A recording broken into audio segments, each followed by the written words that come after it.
wabarakatuh. Alhamdulillahi rabbil alamin, wa bihi nasta'inu ala umuri dunya waddin, wassalatu wassalamu ala asrafil anbiya wal mursalin sayyidina Muhammadin wa ala alihi wa ashabihi ajma'in, amma ba'du. Qala Allah ta'ala fil Qur'anil Karim wa huwa asdaqul qailin. A'udzu billahi minasy syaithanir rajim. Bismillahirrahmanirrahim. Ya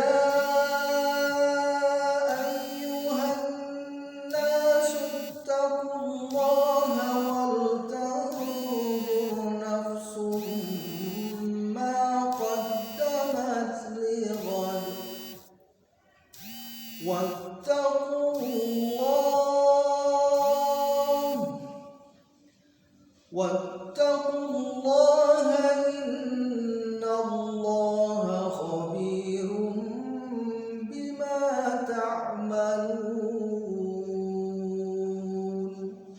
Shadaqallahul azim.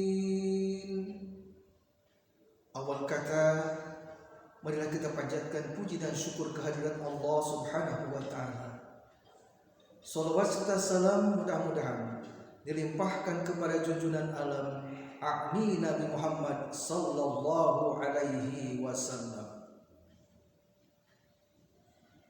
Bapak, ibu, guru serta anak-anakku sekalian yang saleh dan salihah, alhamdulillah, pada hari ini berkat rahmat Allah Subhanahu wa ta'ala kita berada di tahun baru Hijriyah, tepatnya 1443 Hijriah. Mudah-mudahan kita senantiasa ada dalam lindungan Allah Subhanahu wa ta'ala, dan mudah-mudahan segala hajat kita, baik urusan dunia, urusan akhirat, Allah mengabulkannya. Amin ya Allah ya Rabbal alamin.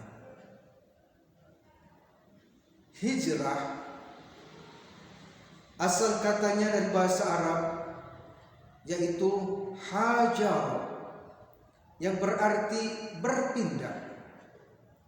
Kalau menurut kacamata Islam, bahwa hijrah itu adalah berpindah dari hal yang jelek menuju ke hal yang baik.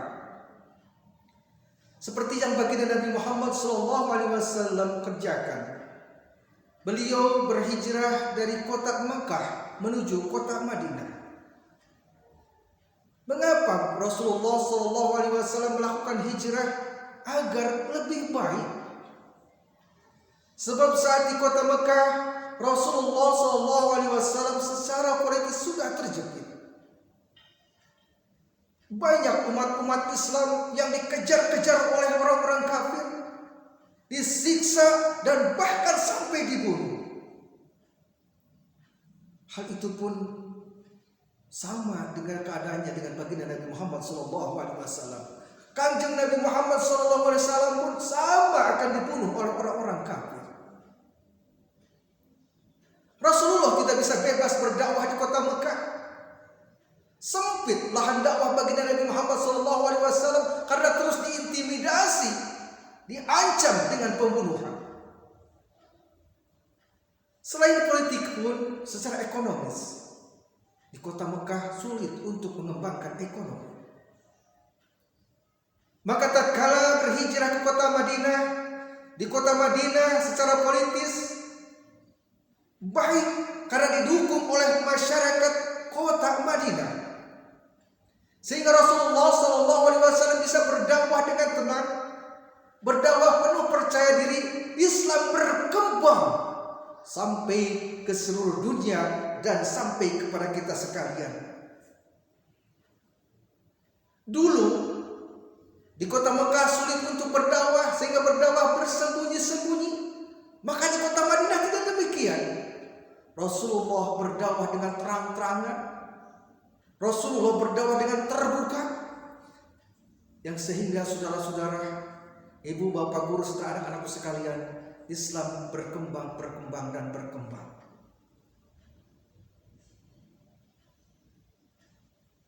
Tahun baru Hijriah berawal dari hijrahnya baginda Nabi Muhammad SAW. Dan saat menyambut tahun baru Hijriah, jangan sama dengan orang-orang Barat, jangan sama dengan orang-orang kafir. Mereka menyambut tahun baru dengan membakar petasan. Mereka menyambut tahun baru dengan hura-hura, dengan meniup trompet. Ingat, kalau seandainya saat kita menyambut tahun baru dengan meniup trompet, itu akan mendatangkan laknat dari Allah Subhanahu wa taala. Sautani mal'unani fid dunya wal akhirah. Mizmarun inda ni'mah, waranatun inda musibah. Begitu Rasulullah bersabda. Dua suara yang dilaknat oleh Allah Subhanahu wa taala di dunia dan di akhirat. Yang pertama adalah meniup trompet di kala bahagia. Jadi di kala berbahagia, di kala masuk tahun baru bahagia, hura-hura, meniup trompet. Maka tiupan trompet itu, orang yang meniup trompet itu, dia akan dilaknat oleh Allah Subhanahu wa taala. Saat-saat tahun baru kita harus bersyukur. Karena dengan masuknya tahun baru itu merupakan nikmat, merupakan anugerah. Saat-saat tahun baru pun kita harus muhasabah, menghitung-hitung apa yang telah kita lakukan. Berapa banyak kebaikan kita, berapa banyak kejelekan kita. Maka saudara-saudara, setelah mengetahui berapa banyak kebaikan, berapa banyak keburukan, maka kita rencanakan masa yang akan datang. Dan tentang masalah perencanaan masalah yang akan datang ini, Allah mengajarkan kepada kita sekalian. Allah berfirman dalam Al-Quran, A'udzu billahi minasy syaithanir rajim. Bismillahirrahmanirrahim. Ya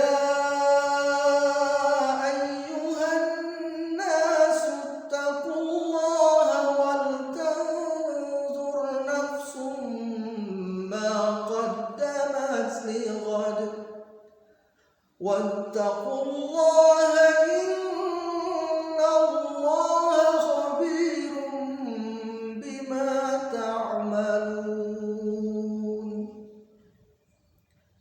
Wahai manusia, bertakwalah kepada Allah dan hendaklah setiap diri memperhatikan apa yang akan diperbuatnya untuk masa yang akan datang. Sesungguhnya Allah Maha mengetahui apa yang engkau kerjakan. Islam mengajarkan kepada kita agar tatap masa depan, melakukan planning, perencanaan. Yang telah kita lakukan jadikan sebagai barometer. Yang sekarang silakan pekerjakan, dan yang akan datang sebagai perencanaan agar kita tidak kikuk, agar kita tidak kaku, agar kita tidak bingung saat waktunya. Seperti contoh nih ya, anak-anak saat menghadapi ujian. Anak yang tidak melakukan perencanaan, yang tidak melakukan persiapan, saat menghadapi ujian membuka soal, bingungnya bukan main. Kikuk, susah, pusing. Tapi berbeda kalau seandainya persiapan terlebih dahulu. Anaknya melakukan persiapan, menghafal terlebih dahulu, baca-baca buku terlebih dahulu, berdoa terlebih dahulu. Dengan persiapan yang matang, tatkala ujian buka soal, semua bisa terjawab.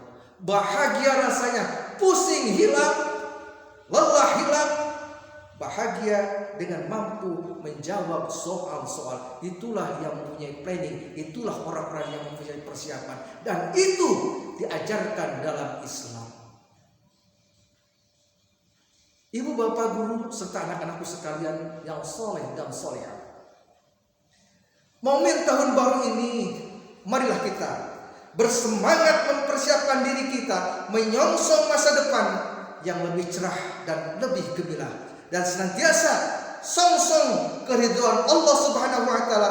Kalau seandainya Allah Subhanahu wa taala ridho kepada kita, maka apapun yang kita cita-citakan, apapun yang kita inginkan, Allah pasti akan mengabulkannya. Dan diantaranya ananda dan ibu bapak guru-guru sekalian, hendaklah kita senantiasa bertakwa kepada Allah Subhanahu wa taala. Demikian kultum yang singkat ini mudah-mudahan bermanfaat. Wassalamualaikum warahmatullahi wabarakatuh.